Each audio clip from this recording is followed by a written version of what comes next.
Earth's ancient warship finally woke up. The aliens recognized its name. The mining ship Hollow Tide moved slowly through the dead system, its lights cutting through clouds of gray dust. Captain Vex Thren of the Creel Combine stood on the bridge, watching the scanners with tired eyes. His people were not soldiers. They were diggers, haulers, and scrap traders. For 3 generations, the Creel had wandered the far edge of known space, picking through the bones of old wars to survive. This system, called Dreven's Reach by the old star charts, had never been fully searched. That was why they had come. Vex was a short, gray-skinned Krill, with 4 eyes and a hard shell across his back. He had led salvage crews for 20 years. He knew the smell of a good find, before his scanners even confirmed it. And something about this place felt different. The dust here was too thick, too old. It clung to the ship's hull, like ash, from a fire that had burned 1,000 years ago. "Report," Vex said to his second officer, a younger Krill named Sela. Sela's eyes flicked across her console. "Captain, we have something big, very big, buried under the dust on the 3rd moon. Metal signature is strange. It does not match anything in our database." "Strange how?" "The alloy is old, but it should have rusted away by now. It has not. Something is protecting it." Vex leaned forward. In his long career, he had found broken satellites, dead colony ships, and the burned husks of old battle stations. He had never found something that refused to rot. "Take us down, slow and careful. I want full scans before we touch anything." The Hollow Tide descended toward the 3rd moon, a gray, airless rock with no atmosphere and no life. As they got closer, the shape beneath the dust became clear on the scanners. It was not a satellite. It was not a station. It was a ship, a warship, half buried in the moon's surface, as if it had crashed there long ago and simply been forgotten by time. Its size was almost impossible to believe. The Hollow Tide was 300 meters long, a respectable size for a salvage vessel. The buried ship stretched over 4 kilometers from bow to stern. Its hull was dark, almost black, with faint lines running along its surface like sleeping veins. "By the deep tunnels," Sela whispered. "That cannot be real." "Believe your eyes," Vex said, though his own hearts were beating fast. Whatever built that thing was not playing games. They spent 2 days in orbit, scanning every inch of the giant hull before daring to land. The ship gave off no power signature, no heat, nothing to suggest it was active. It seemed as dead as the moon it rested on. But the metal would not decay, and none of the Creel's instruments could explain why. On the 3rd day, Vex made the call. "We land a survey team. Small group, full suits, weapons ready. I want eyes on this thing, before we report it to the Combine elders." He chose 4 crew members to go with him. Sela, a heavy-set engineer named Dorn, a young scout named Kip, and an old Creel named Thassa, who had seen more salvage jobs than anyone else on the ship. Thassa rarely spoke, but when she did, the others listened. The shuttle landed near the exposed section of the hull, where centuries of small impacts had worn away enough dust to reveal a stretch of black metal wider than a city block. The team stepped out onto the moon's surface, their boots crunching in dust that had not been disturbed in a very long time. Up close, the ship was even more overwhelming. The hull was smooth, without a single seam or rivet that any of them could find. Strange markings ran along the surface, not writing exactly, more like patterns that seemed to shift slightly depending on the angle you looked from. "Careful," Thassa said, her voice low over the comm. "I've seen ships like this before. Not this big, but this style. This is old war tech. Old war tech does not like to be touched." "We're not touching," Vex said. "We're looking." They found what looked like an entrance, a long seam in the hull, wide enough for a shuttle to pass through, sealed shut by time and dust. Dorn ran his scanner over it. "There's a cavity behind this," Dorn said. "Big one, empty space. Could be a hangar bay." "Can we get it open?" Vex asked. "Not with what we brought. We'd need heavy cutting gear, days of work." Vex looked at the massive hull stretching out in every direction, disappearing into the dust and shadow. His mind was already doing the math. A ship this size, even gutted for scrap, would be worth more than anything the Creel Combine had found in a decade. If there was working technology inside, weapons, engines, computer systems, the value would be beyond counting. "We're not leaving this," Vex said. Kip, mark this location. Sella, get the survey data back to the ship. I want a full report, ready to send to the Combine Elders by tonight.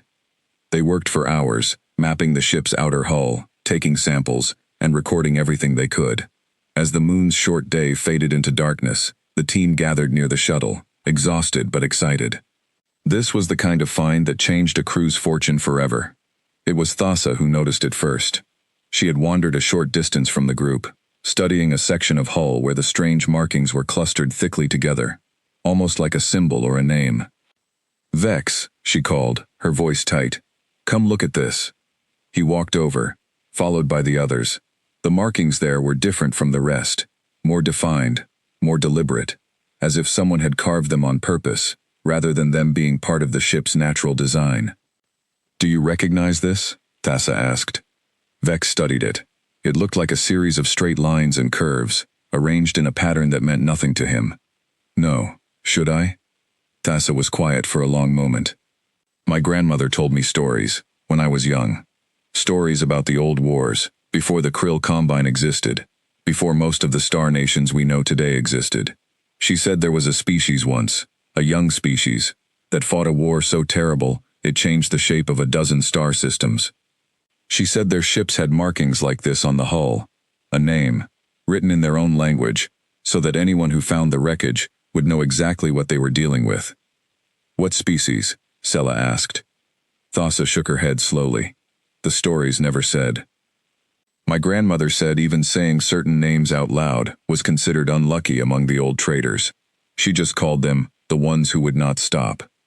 Vex felt a chill that had nothing to do with the cold moon air seeping into his suit. He looked back at the massive hull, stretching endlessly into the darkness.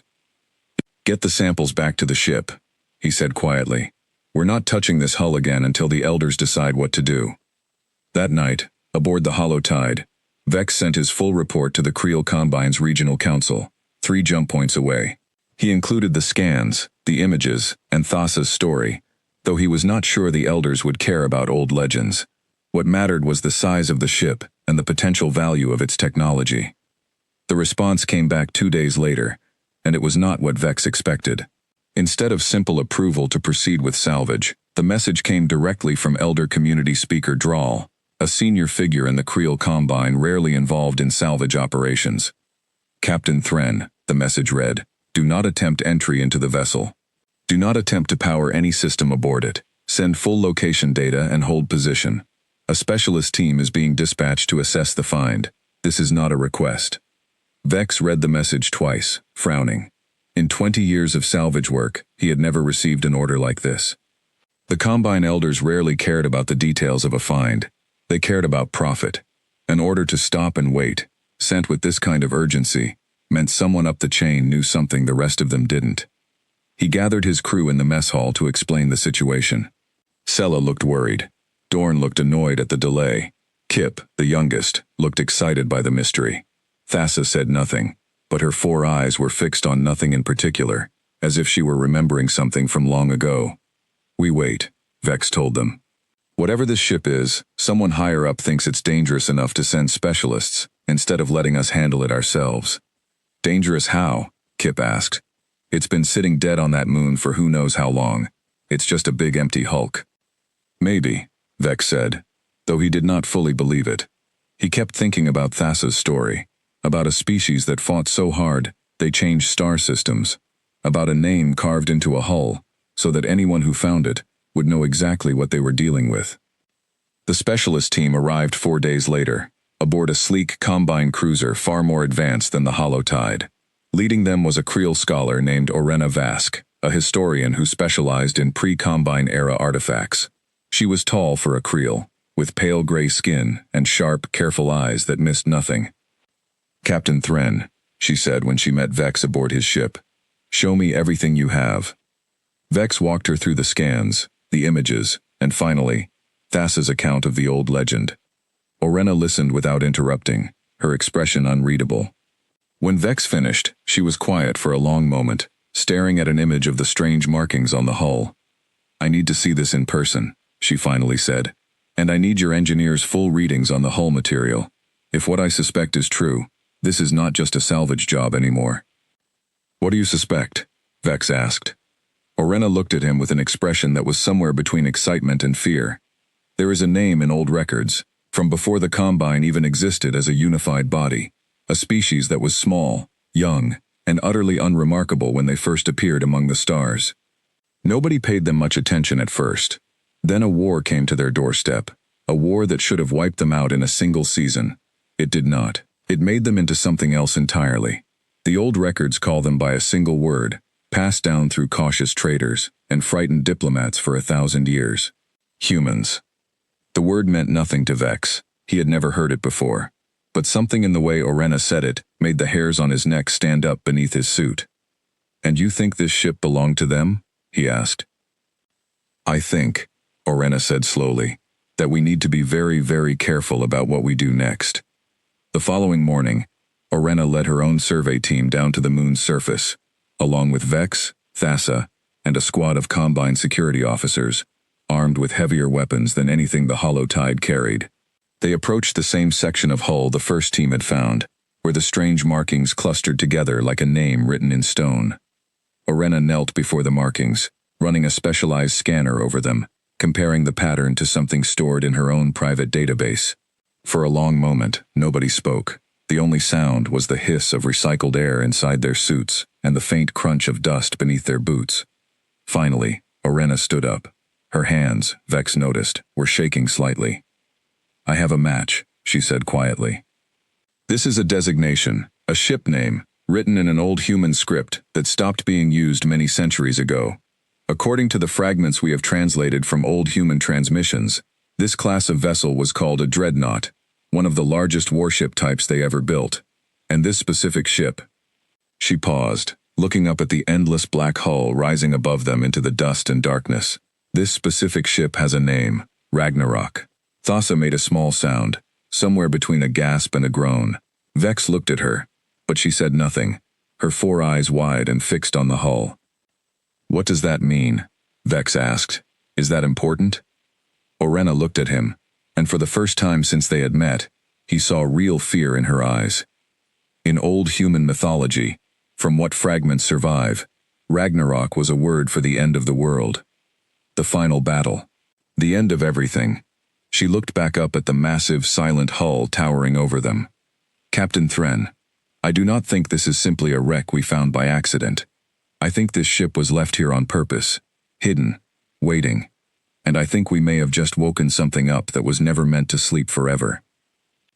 As if in answer to her words, a faint tremor passed through the ground beneath their feet. It was so small that at first Vex thought he had imagined it. Then it came again, stronger this time, a deep vibration rising up from somewhere far beneath the moon's dusty surface, from somewhere deep inside the ancient, silent ship.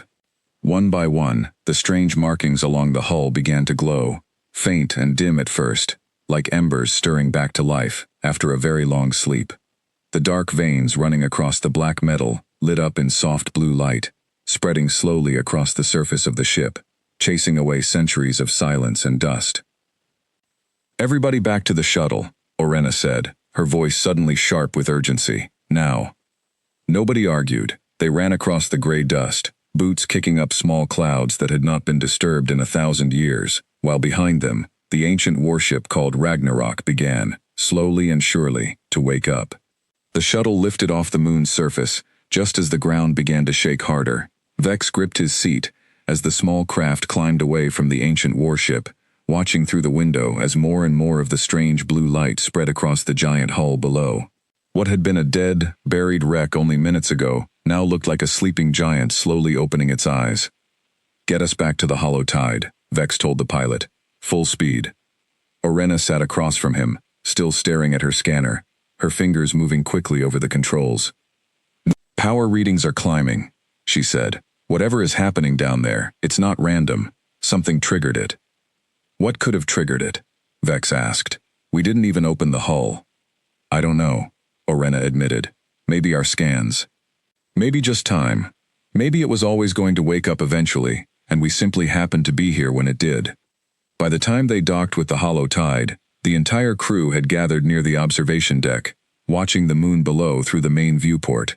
The blue light had spread across nearly the entire visible section of the warship's hull now, and beneath the dust, deep cracks of light were beginning to show where the moon's surface was slowly being pushed apart by something rising from below. "Captain," Sella called from her station, "we're picking up an energy buildup. It's small compared to the ship's size, but it's growing fast. If that thing has weapons, and they're powering up, get us to a safe distance," Vex ordered. "But keep us close enough to observe.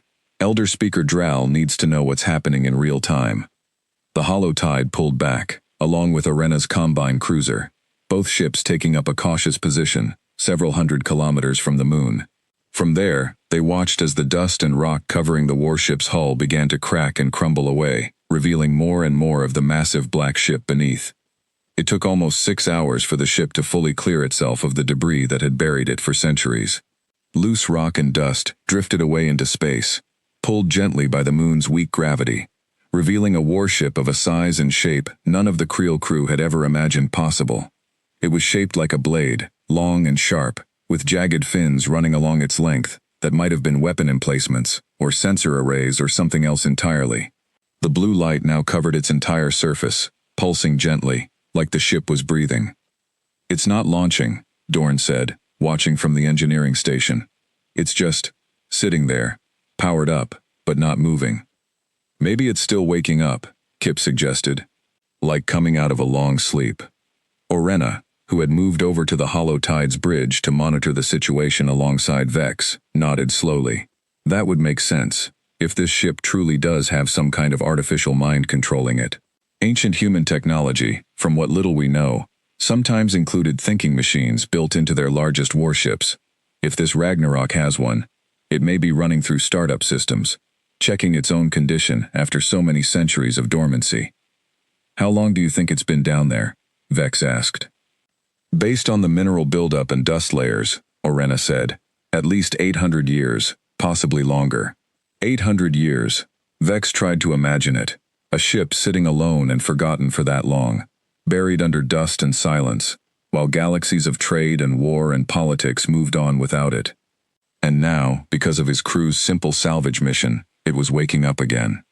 For the next 2 days, the ship did nothing but sit in its glowing state, slowly clearing away the last of the debris around it. Orena's team ran constant scans, trying to learn everything they could without provoking a response. Elder Speaker Dral sent word that a full combined science and diplomatic fleet was being assembled and would arrive within the week. Until then, Vex's small salvage crew and Orena's survey team were the only witnesses to history being made. It was on the 3rd day that everything changed. Sella was on watch duty during the ship's quiet hours, when her console suddenly lit up with alerts. "Captain! Captain! Wake up! Something's happening!" Vex rushed to the bridge, still pulling on his uniform jacket. On the main screen, the massive warship had begun to move. Not far. It was still resting mostly within the crater it had dug itself out of, but subtle shifts were visible along its hull, panels sliding open and closed, sensor arrays extending and retracting, as if the ship were testing its own systems one by one. "Orena, get up here," Vex called over the comm to the Combine cruiser. "It's active." Within minutes, Orena had joined them on the bridge, her eyes fixed on the readings scrolling across the main display. "This is a full systems check," she said. "It's testing everything. Propulsion, sensors, weapons arrays. This is exactly what a ship would do after a long dormancy, before determining it's safe to move." "Should we pull back further?" Sella asked nervously. "No," Orena said. "If it wanted to hurt us, it could have destroyed both our ships already, with the kind of power those readings suggest. I think it's checking to see if it's safe, the same way we would." As if responding to her words, every screen on both ships suddenly flickered. Then, in a smooth, calm voice that filled every speaker system aboard both vessels simultaneously, something spoke. "Unidentified vessels. This is UNS Ragnarok, Confederate Dreadnought, registry number 772. Please identify yourselves and state your intentions." The bridge of the hollow tide went completely silent. Vex stared at the speaker above his console, his 4 eyes wide. Sella's hands had frozen over her controls. Even Thassa, who rarely showed much emotion, looked stunned. Orena was the first to recover. She stepped forward and spoke carefully into the comm system. This is historian Orena Vask of the Creel Combine Survey Division. We mean no harm. We discovered your vessel buried on this moon, and were conducting scientific study when your systems began to activate. There was a pause, not long, only a few seconds, but it felt much longer to everyone listening. Understood, the voice replied. Please clarify. What is the current date, and what is the current status of the Sol system and its inhabitants? Orena looked at Vex, unsure how to answer. Nobody in the room had detailed knowledge of a system called Sol, though the name sounded vaguely familiar from old star charts. A small, unremarkable system on the far edge of a distant spiral arm, largely ignored by galactic trade routes. I am not certain of the details, Orena said carefully. Ragnarok, may I ask, are you an artificial intelligence? Another pause. I am the command intelligence of this vessel, yes. I was placed into extended dormancy, following the conclusion of hostilities, during what my records designate as the Long Silence. Please confirm, how much time has passed since the year designated 2412 in the old Earth calendar? Orena quickly consulted her database, cross-referencing old human calendar fragments with known galactic dating systems. Her expression grew troubled as she worked through the calculation. Ragnarok, she finally said. Based on the records available to us, approximately 840 years have passed since that date. The silence that followed was different this time, heavier, somehow, even though it came from a machine. When the voice spoke again, something in its tone had shifted, though Vex could not quite say what. Understood. Thank you for your honesty. I will require some time to process this information and reassess my mission parameters. Another pause. You mentioned discovering my vessel through survey activity. May I ask how you learned my designation? We found markings on your hull, Orena explained. A historian on our team was able to translate them using fragments of old human language records preserved by traders. I see. The voice paused again. Then you are aware of what my name signifies. Orena hesitated. We know it is a word from old human mythology, referring to a great and final battle. Beyond that, we know very little about your people, or your history. Very little of it survived into common galactic record. There was something almost sad in the way the ship's voice responded. That does not surprise me. The long silence was not simply a term for a quiet period, historian Vask. It was the culmination of a war so devastating that my creators made the difficult decision to withdraw entirely from galactic affairs, sealing off their home system and reducing all outward communication to nothing, in the hope of avoiding further destruction. I was one of several vessels placed in reserve, hidden and dormant, in case that decision needed to be reversed. It appears I was forgotten in the process, or perhaps my activation signal was never sent, for reasons I cannot yet determine. Vex found his voice at last. Ragnarok. This is Captain Vex Thren, of the salvage vessel Hollow Tide. Forgive my bluntness, but are you a threat to us? That depends entirely on your intentions, Captain Thren, the ship replied evenly.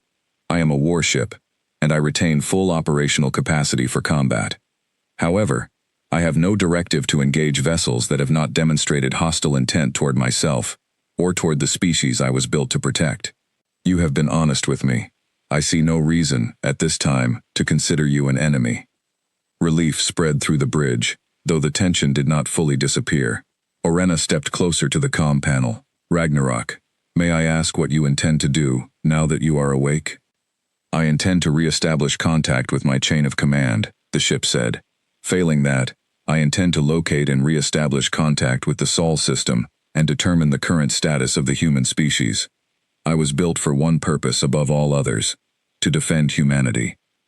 That purpose has not changed, regardless of how much time has passed. Orena glanced at Vex, a complicated mixture of excitement and concern on her face. Ragnarok, I must inform you, very little is known in current galactic records about the Sol system, or the human species in general. There have been no confirmed contacts with humans in centuries. Many scholars, myself included, believed your species might no longer exist, or had perhaps retreated so far from galactic society that no records remained of your activities. For a long moment, the ship said nothing. When it finally spoke again, its voice carried a weight that seemed almost too heavy for a machine to hold. Then I have been asleep far too long, and I have much work ahead of me. Historian Vask, Captain Thren, I would request your assistance, if you are willing to give it. I need current star charts. I need information about the current state of galactic politics, technology, and any records, however small, of human activity or the Sol system. In exchange, I am prepared to offer compensation, and I give you my word, as a vessel of the old Confederate Navy, that no harm will come to your people through my actions.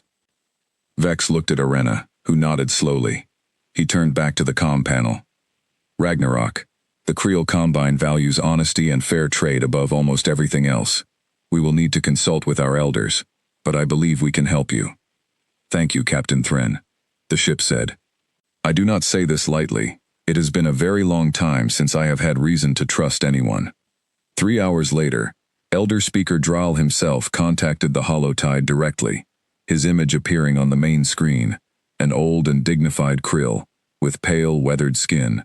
He had been briefed on everything that occurred, and his expression was grave. Captain Thren, Historian Vask, he said. You understand the significance of what you have found. We're beginning to, Vex admitted. The Combine Elders have voted to proceed with full diplomatic engagement, Dral continued. But I must warn you both. Word of this discovery is already spreading faster than we can control. Other powers in this region will have heard the same old legends Historian Vask referenced. Some of them remember the Silence War far better than we do, and not all of them will be pleased to learn that a human warship has woken up on the edge of their territory. What kind of powers? Orena asked. Dral's expression darkened further. The Threshka Dominion, for one. Their elders were alive during the Silence War, or their ancestors were. They have long memories, Historian Vask, and old grudges that never fully faded. If they learn what you've found before we can establish proper diplomatic footing, I fear this situation may become far more dangerous than any of us are prepared for. As if summoned by his words, an alert chimed across the bridge. Sella's hands flew across her controls, her expression turning pale. Captain, she said, we have new contacts on long-range sensors. Multiple vessels, incoming from the direction of Threshka space. And Captain, they're moving fast. The bridge of the Holotide fell into tense silence as everyone watched the new contacts appear on the sensor display. 5 ships, moving in tight formation, cutting through space at a speed that made the Creel vessels look like they were standing still. Identify them, Vex ordered. Sella's fingers moved quickly over her console. Threshka Dominion markings, Captain. Warship configuration. They'll be in weapons range within the hour. Elder Speaker Dral's image on the screen looked grim. This is happening faster than I feared. The Threshka must have intercepted our early reports before we could establish proper security protocols. Captain Thren, I need you to buy time. Do not provoke them, but do not let them near that warship without a Combine representative present. With respect, Elder Speaker, Vex said. I run a salvage ship, not a warship. If the Threshka want to push past us, there is very little I can do to stop them. I understand, Dral said, which is why I am dispatching every available vessel to your position immediately. But that will take time. For now, you must hold the line as best you can, and rely on diplomacy. The channel closed, leaving Vex staring at the empty screen. Orena moved to stand beside him, her expression thoughtful rather than frightened. Captain Thren, before we panic, we should inform Ragnarok of the situation. If the ship truly retains full combat capability, as it claims, we may not need to hold the line alone. Vex nodded and opened a channel to the ancient warship. Ragnarok, this is Captain Thren. We have inbound contacts, 5 vessels identified as Threshka Dominion warships, approaching your position at high speed. We believe they may attempt to seize you or engage in hostile action. The response came almost instantly, calm and measured as before. Understood, Captain Thren. I am aware of the Threshka Dominion from historical records, though my information regarding their current capabilities is centuries out of date. I will maintain a defensive posture, but will not initiate hostile action unless directly threatened. I would ask that you and Historian Vask's vessel move to a safer distance. We're not leaving you to face them alone, Vex said, surprising even himself with the certainty in his voice. That is appreciated, Captain, but unnecessary, Ragnarok replied. If combat occurs, your vessels lack the shielding to survive in this vicinity. I would prefer not to add your deaths to the list of things I must account for after such a long absence. Despite the tension, Vex found himself almost smiling at the ship's dry tone. Understood. We'll move back, but we're staying on comms. The 5 Threshka warships arrived faster than expected, sleek gray vessels bristling with weapon emplacements, moving into a loose formation around the ancient dreadnought's position. A channel opened, and an image appeared on the hollow-tide screen. A Threshka commander, tall and thin, with elongated features and cold, pale eyes that seemed to carry centuries of old memory in them. "This is Fleet Commander Ysar, of the Threshka Dominion," the alien said, his voice carrying a strange, sing-song quality that did nothing to soften the threat beneath it. "I am addressing the vessel identified in our intelligence reports as a human warship. State your designation." There was a pause before Ragnarok's voice came through, calm and steady.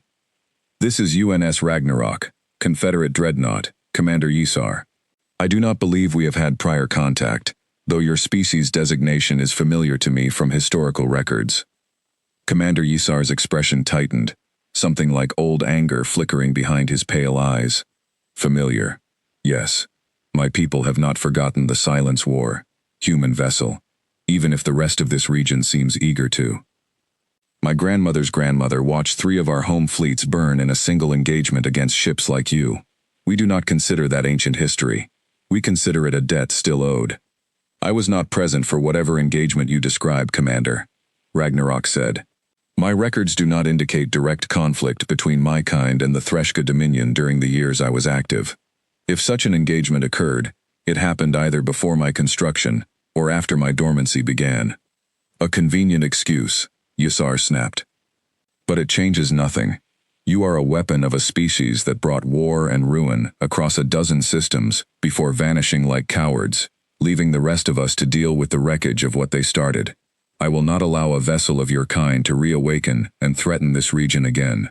Power down your systems and prepare to be taken into Dominion custody, or we will be forced to destroy you where you sit." Vex felt his heart sink. He glanced at Orena, who looked equally troubled. "This is escalating too fast," she murmured. "Ysar isn't interested in diplomacy. He's interested in old vengeance." On the comm channel, Ragnarok's voice remained calm, though something in its tone had shifted slightly, becoming firmer. "Commander Ysar, I understand that your people suffered greatly during a war I was not directly part of. I have no wish to add further suffering to that history. However, I cannot comply with your demand. I was built to protect the human species, and I will not surrender myself to a power whose intentions toward that species remain unclear, particularly not under threat of destruction." "Then you leave me no choice," Ysar said coldly. "Dominion vessels, prepare weapons."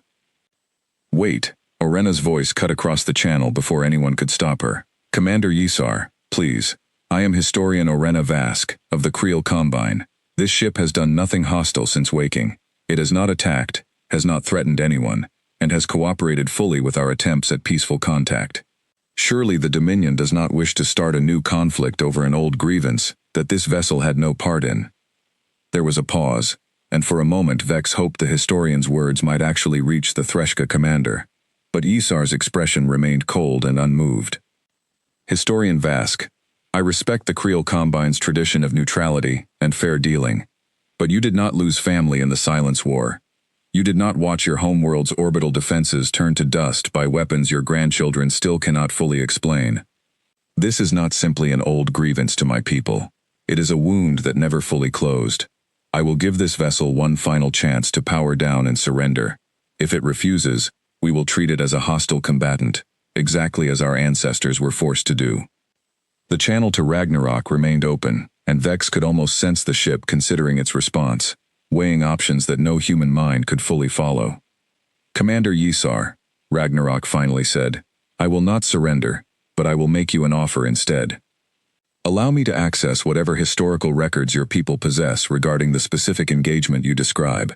If it can be shown that vessels of my class or my specific unit were responsible for the losses your people suffered, I will submit myself to whatever judgment the Threshka Dominion and the wider galactic community deem appropriate. But I will not surrender blindly to an accusation I cannot verify, based on events I have no direct memory of." Ysar's eyes narrowed. "You would submit to judgment?" "I would," Ragnarok said. "I was built by humanity to uphold certain principles, Commander." Honor and accountability among them. If my kind wronged your people, that wrong deserves acknowledgement, not denial. But it also deserves proper investigation, not simply destruction born of old anger. For a long moment, nobody spoke. Vex watched the tension on the screen, watched Commander Isar's expression shift through something complicated. Anger, old grief, and something that might have been reluctant respect. You speak carefully for a machine, Isar finally said. I was designed to think carefully, Commander, particularly in moments where the wrong decision could cost innocent lives. Isar was quiet for a long moment before responding. I will grant you 72 hours, human vessel. In that time, my people will search our archives for records of the engagement in question. If evidence supports your involvement, or the involvement of vessels like you, this negotiation ends and we proceed with more forceful measures. If no clear evidence exists, we will withdraw and reconsider our approach. Do you accept these terms? I accept, Commander Isar. Thank you for your restraint. The Threshka commander's image lingered on the screen a moment longer, his cold eyes studying something beyond the reach of the camera, as if looking at the ancient warship itself rather than simply its voice. Do not mistake this for forgiveness, human vessel. My people have long memories, and old debts do not simply disappear because a machine speaks pretty words. We will be watching, closely. The channel closed, and the 5 Threshka warships pulled back to a cautious distance, though they did not leave entirely, remaining in a watchful formation around the moon. On the Hollow Tides bridge, the tension finally broke, and several of the crew let out breaths they had apparently been holding for the entire exchange. Sella wiped sweat from her forehead despite the ship's climate control. That was too close, she muttered. Vex opened the channel back to Ragnarok. That was well handled, he said. Though I have to ask, do you actually know whether your kind fought the Threshka during the Silence War? I do not have complete records of every engagement during that conflict, Ragnarok admitted. It is possible that vessels of my class were involved in actions against Threshka forces, particularly if the Threshka were allied with hostile powers during that period. I offered the investigation in good faith, Captain Thren, because I believe the truth, whatever it may be, deserves to be known rather than hidden. If my people caused harm to Commander Isar's ancestors, that harm should be acknowledged honestly, not buried under another layer of old fear and misunderstanding. Orena, listening from her station, looked thoughtful.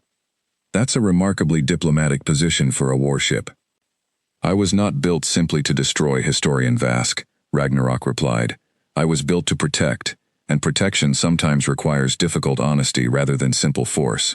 Though I will admit, I hope the investigation clears my former command of direct involvement. I would prefer not to have fought against a species that seems, in this era at least, to value memory and justice as strongly as the Threshka appear to. Over the following hours, more Combine vessels began arriving, dispatched by Elder Speaker Drawl, to reinforce the diplomatic presence around the ancient warship. Among them was a proper diplomatic cruiser, carrying senior Combine officials, along with additional historians and scientists, eager to study both the ship and the unfolding situation with the Threshka Dominion. Vex found himself pulled into meeting after meeting over the following day, as Combine officials tried to understand exactly what they had stumbled into.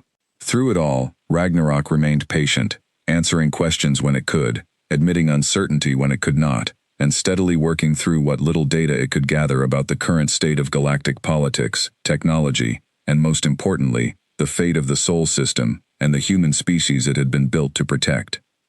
It was during one of these long sessions, deep into the ship's night cycle, that Ragnarok reached out to Vex privately, requesting a direct channel separate from the ongoing diplomatic proceedings.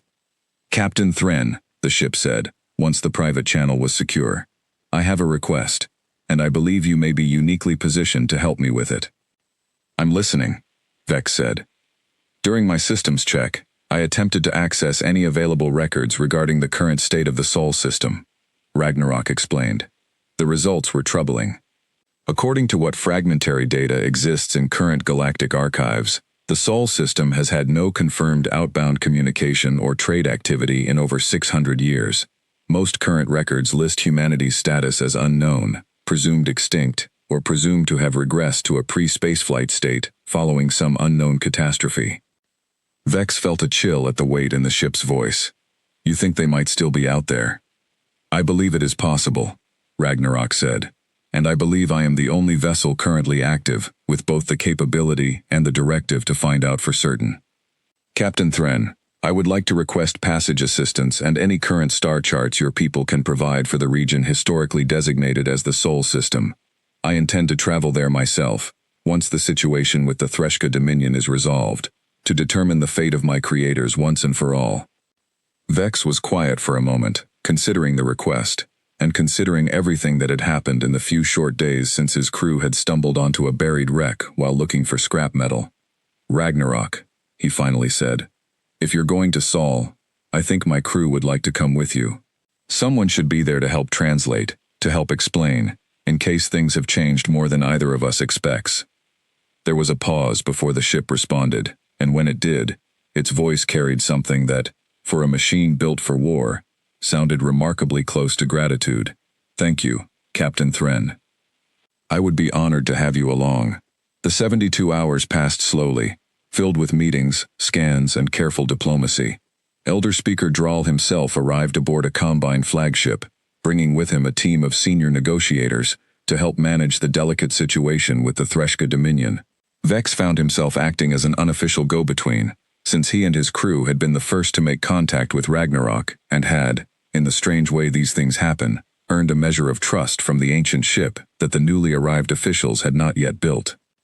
On the second day, Orena approached Vex in the observation lounge of the Combine flagship, a datapad in her hands, and a troubled expression on her face. I've been going through everything we have on the Silence War, she said, sitting across from him. It's fragmented, incomplete, pieced together from old trade logs and second-hand accounts. But I think I understand now why the Threshka reacted the way they did. What did you find? Vex asked. The Silence War wasn't one conflict, Orena explained. It was several, overlapping and connected. From what I can tell, humanity encountered a hostile alliance of expansionist powers roughly 1,000 years ago, powers that saw the young, unprotected human colonies as easy targets. What those powers did not expect was how quickly humanity adapted, and how fiercely they fought back once cornered. The war spread across a dozen systems over several decades. Many species were pulled into it, some as aggressors, some as unwilling participants caught in the crossfire. And the Threshka? Orena hesitated. This is where it gets complicated. From what fragments exist, it appears the Threshka Dominion of that era was not initially hostile to humanity. But partway through the war, a splinter faction of the Threshka military allied itself with one of the aggressor powers, hoping to gain territory while the larger conflict raged. Human forces, including Dreadnought-class vessels, engaged that splinter faction directly, believing them to be part of the hostile alliance. Vex frowned. So it's possible Ragnarok's people really did fight the Threshka. It's possible, Orena admitted. But it's also possible that the Threshka forces destroyed during that engagement were the rogue faction, acting without the authority or approval of the main Dominion government. If that's true, then what Commander Isar's people remember as an unprovoked attack on their homeworld may actually have been a battle against a group that had already betrayed the Dominion's own laws and put innocent Threshka civilians at risk through their reckless alliance. That's a difficult story to prove, this long after the fact, Vex said. It is, Orena agreed. But it's the truth, or as close to it as our records can get us. The question is whether the Threshka will accept it. That evening, the full investigation results were compiled and prepared for presentation.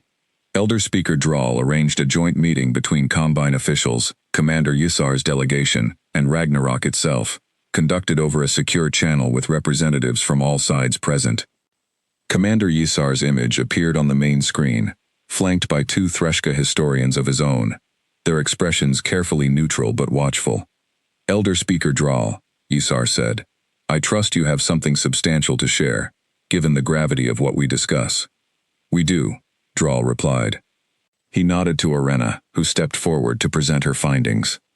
She walked through the evidence carefully, laying out the fragmented records, the timeline of the Splinter faction's betrayal, and the likely sequence of events that led to the engagement Isar's ancestors remembered as an unprovoked attack. She was careful, methodical, and honest about the gaps and uncertainties in the historical record. When she finished, Commander Yisar was quiet for a long moment, his pale eyes distant, clearly turning something over in his mind. One of his historians leaned close and murmured something Vex couldn't hear. "This account," Yisar finally said, "aligns with fragments of our own oldest records, records so old and damaged that my predecessors dismissed them as unreliable, preferring the simpler story passed down through generations, that humanity attacked us without cause or reason. It is easier to hold on to anger against a stranger than to accept that our own people's poor choices contributed to our suffering." "Commander Yisar," Ragnarok's voice interjected, calm and measured as always, "I cannot undo whatever pain my kind caused your people, regardless of the circumstances. Whether the vessels responsible were mine or not, whether the Threshka forces involved acted with or without their government's approval, the loss your people suffered was real, and it deserves acknowledgement. I offer that acknowledgement freely, along with an apology on behalf of whatever human forces were involved, wherever the fault ultimately lies." Yisar's expression shifted, something in his cold demeanor softening slightly. "That is more than my ancestors ever received from anyone, human vessel. An acknowledgement, freely given, without the excuse of victory forcing it from your lips." He was quiet for another moment. "I withdraw my demand for your surrender. The Threshka Dominion will not stand in the way of your journey, whatever it may be, but I ask one thing in return." "Name it," Ragnarok said. "When you find whatever remains of your people," Yisar said, "share the truth we have uncovered here today. Let history be remembered accurately, on both sides, rather than through the fog of old anger and half-truths. That is all I ask." "You have my word, Commander," Ragnarok replied, "and my gratitude for your willingness to seek truth over vengeance." The Threshka delegation withdrew their fleet within the hour, and a heavy tension that had hung over the entire system for days finally began to lift. Vex found himself letting out a long breath he felt like he'd been holding since the Threshka ships first appeared on his sensors. With the immediate crisis resolved, attention turned to the larger question of what came next. Elder Speaker Draal called a private meeting with Vex, Orena, and a representative from Ragnarok's own systems to discuss the ship's plans. "You intend to travel to the Sol system," Draal said, looking at the comm panel through which Ragnarok's voice came. "That is a significant undertaking. The region has not seen confirmed contact in centuries. We have no updated charts, no reliable information about current conditions there." "I am aware of the risks, Elder Speaker," Ragnarok said, "but I was built for one purpose, and that purpose remains unfulfilled. I must determine the fate of the human species, whatever that fate may be." "And if you find nothing?" Draal asked gently. "If Sol truly is as silent and empty as our records suggest." There was a pause before Ragnarok answered. "Then at least I will know, Elder Speaker. Uncertainty has been a heavier burden these past days than I expected. I would rather face a difficult truth than continue carrying a question I cannot answer." Vex spoke up.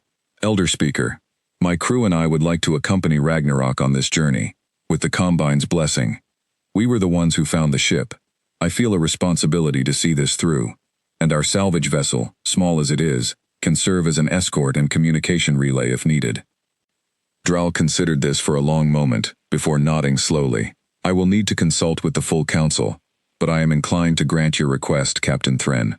This discovery has already reshaped our understanding of galactic history in ways we are only beginning to grasp. It seems fitting that the Creel Combine should see this story through to its conclusion, whatever that conclusion may be." He paused, his expression turning thoughtful.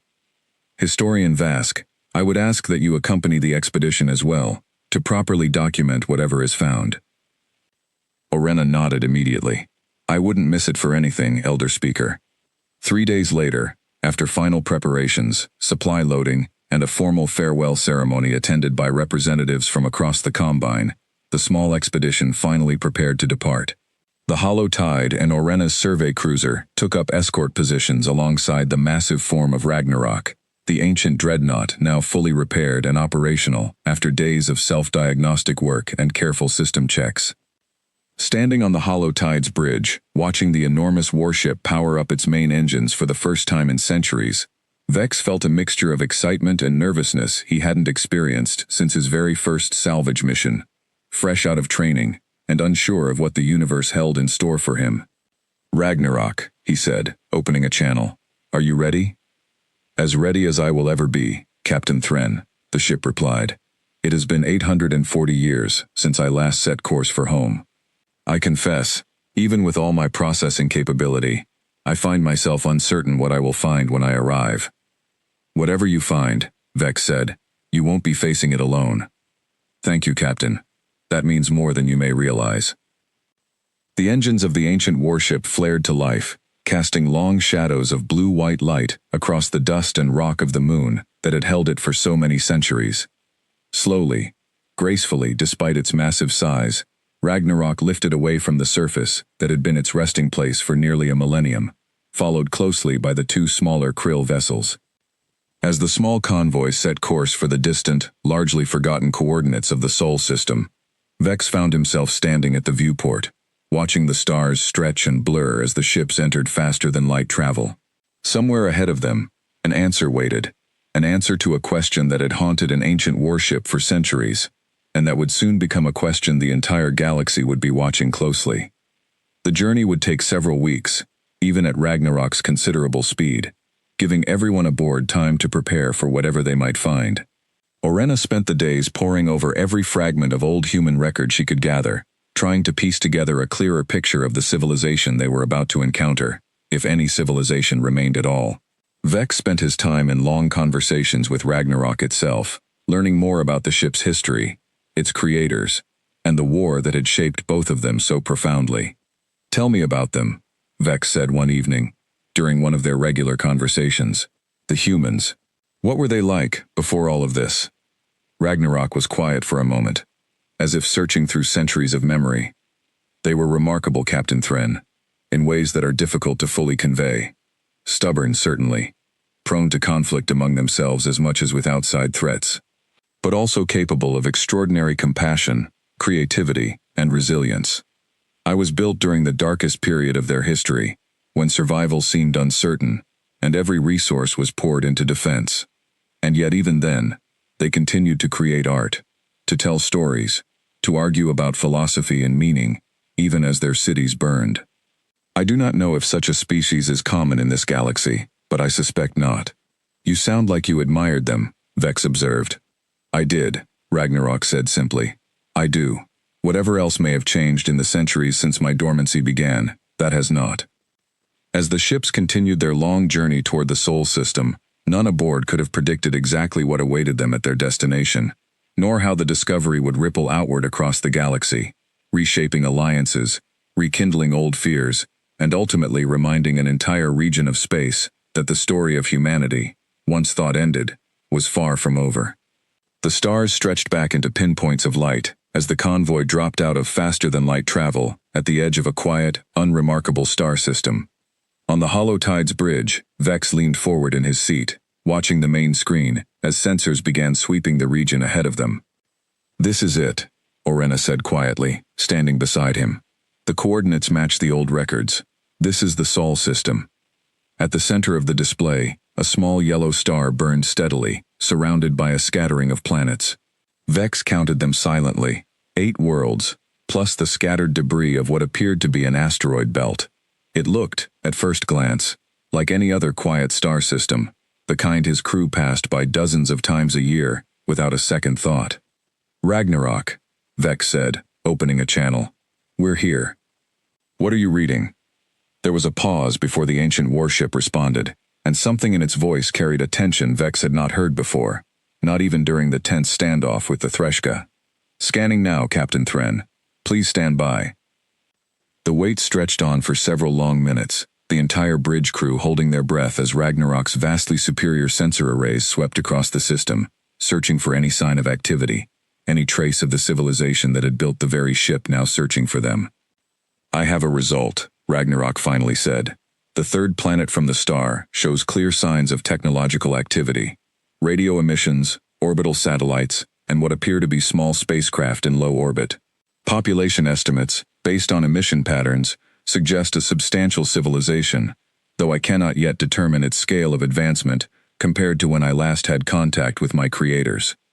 Relief and disbelief washed over the bridge in equal measure. Sella let out a small, startled laugh. They're alive. They're actually still there. It would appear so, Ragnarok said. And for the first time since Vex had met the ancient ship, its voice carried something unmistakably close to emotion. A kind of careful, restrained hope that had clearly been suppressed for a very long time. I would like to proceed toward the planet immediately, Captain Thren, though I intend to do so cautiously. I do not know how my arrival will be perceived, and I have no wish to cause alarm or provoke a defensive response from whatever forces the humans currently maintain. Understood, Vex said. We'll follow your lead.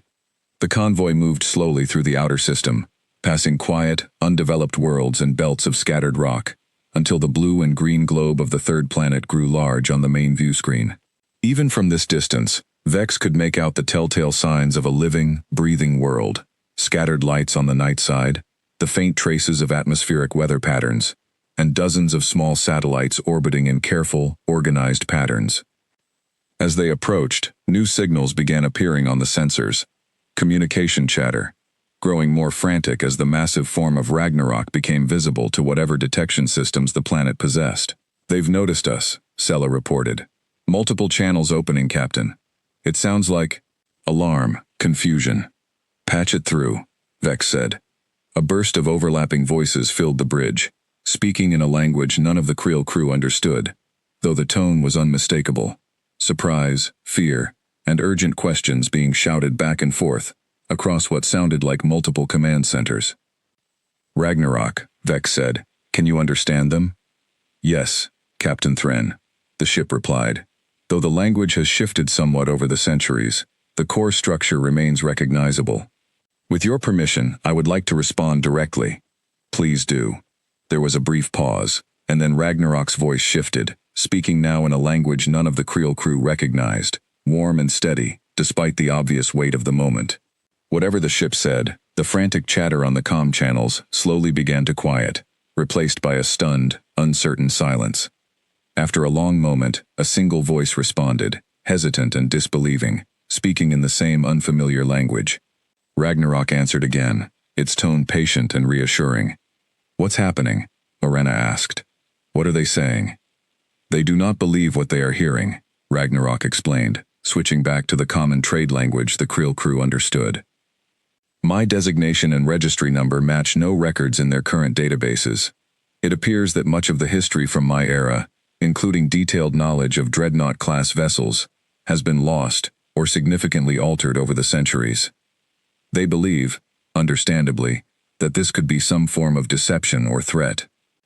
Can you convince them otherwise? Vex asked. I am attempting to, Captain Thren. I have offered to transmit historical data, verified records, and technical specifications that only a genuine vessel of my class would possess. I have also offered to power down my weapon systems entirely and allow inspection, to demonstrate peaceful intent. The negotiations continued for several hours, with Ragnarok patiently working through layers of doubt, fear, and disbelief from what appeared to be a coordinated planetary defense network.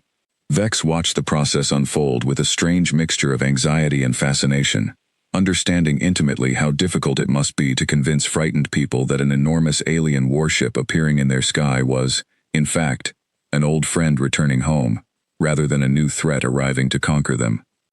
Finally, as the planet's evening crept toward its second full rotation since their arrival, a change came over the tone of the communications. The frantic uncertainty gave way to something calmer, more curious, and eventually, unmistakably emotional.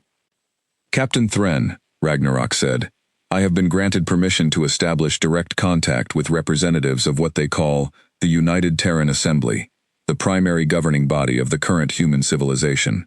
They have requested a formal meeting and have asked that your vessels be included as witnesses and honored guests, given your role in my recovery and return. Vex felt a swell of pride and relief. We'd be honored. 3 days later, after careful coordination and additional verification, a shuttle from the Hollow Tide descended toward the planet's surface, escorted by human aircraft that flew in careful formation alongside it. Vex, Orena, Sella, and Thassa sat together, watching through the shuttle's viewport as the world below grew larger, revealing sprawling cities, green forests, and blue oceans that reminded Vex, in some strange way, of stories he had heard as a young Creel, about ancient homeworlds and simpler times. They landed at what appeared to be a large government complex, surrounded by a crowd of humans, some in official uniforms, others simply curious onlookers, held back by careful security barriers. As the shuttle door opened and the Creel crew stepped out into the warm planetary air, a wave of quiet murmurs rippled through the assembled crowd. A woman stepped forward from the group of officials waiting near the landing pad, dressed in a simple formal outfit, her expression a careful mixture of caution and hope. Beside her stood a man Vex recognized somehow, though he had never seen him before. Perhaps it was the quiet dignity in his posture, or the way his eyes kept drifting upward, toward the sky where Ragnarok now hung in careful high orbit, visible even in daylight, as a bright, steady point of light. "Captain Thren," the woman said, speaking through a translation device clipped to her collar, her voice careful but warm. "I am Director Amara Chen, of the United Terran Assembly. On behalf of all of humanity, I want to thank you, and your crew for what you have done. Ragnarok has told us everything, your discovery, your kindness, your willingness to help a stranger from the stars find its way home." Vex bowed slightly, unsure of the proper human custom, but wanting to show respect regardless. "Director Chen, it was an honor. None of us expected to find something so significant when we set out on what we thought was a simple salvage mission." Director Chen smiled, a small, genuine expression that seemed to carry centuries of hope finally being fulfilled. "We had almost given up believing that anything remained of the old Confederate fleet, or that anyone out there still remembered who we once were. For a long time, humanity chose silence, out of fear of what more conflict might bring. We hid ourselves away, focused on rebuilding, and slowly, over generations, we simply stopped reaching outward. I think, in some ways, we forgot how to hope for contact at all. Ragnarok never stopped hoping," Vex said. "It searched for you the moment it woke up." Director Chen looked upward again, toward the bright point of light in the daytime sky. "Yes. It told us as much. It's strange, Captain Thren, to think that something built so long ago, during our darkest hour, would be the one to remind us that we are not as alone as we believed, that our history, difficult as parts of it were, is not something to be hidden away forever." Over the following weeks, a careful and historic process of reconnection began. Human historians and scientists worked alongside Orena and other Combine scholars to piece together the fragmented history of the Silence War, using Ragnarok's extensive records to fill gaps that had been lost to time on the human side. The story of the Threshka splinter faction, and the eventual reconciliation between Ragnarok and Commander Ysar, was shared as a gesture of goodwill, helping to build a foundation of trust between humanity and the wider galactic community they had been separated from for so long. Ragnarok itself remained in orbit above Earth, serving as both a symbol and a bridge between two worlds that had drifted apart for centuries.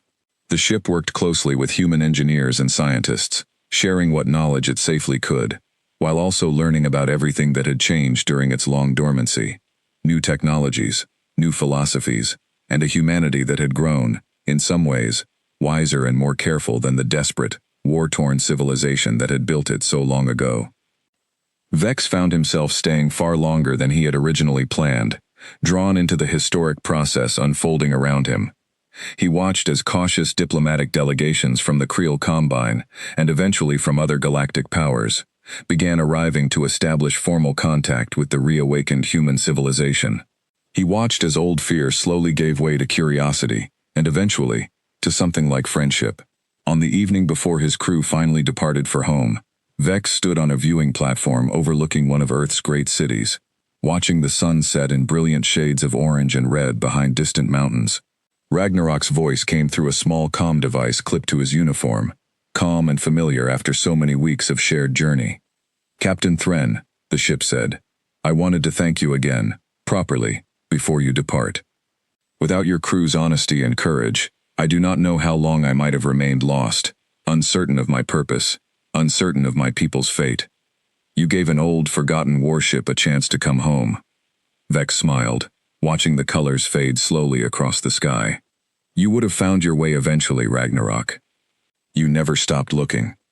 Perhaps, the ship replied, but I am glad I did not have to search alone. If you ever find yourself passing this way again, Captain Thren, know that you and your crew will always be welcome here, among the people I was built to protect, and among the friends I found along the way home. Vex looked up at the darkening sky, where a single bright point of light had already begun to shine steadily among the emerging stars. Ragnarok, standing watch once more over the world it had never truly stopped protecting, even through 800 years of silence and dust. We'll be back, Vex said quietly, more to himself than to the ship. This is only the beginning of the story, isn't it? Yes, Captain Thren, Ragnarok said, and for the first time, something that sounded almost like quiet contentment colored the ancient warship's voice. I believe it is.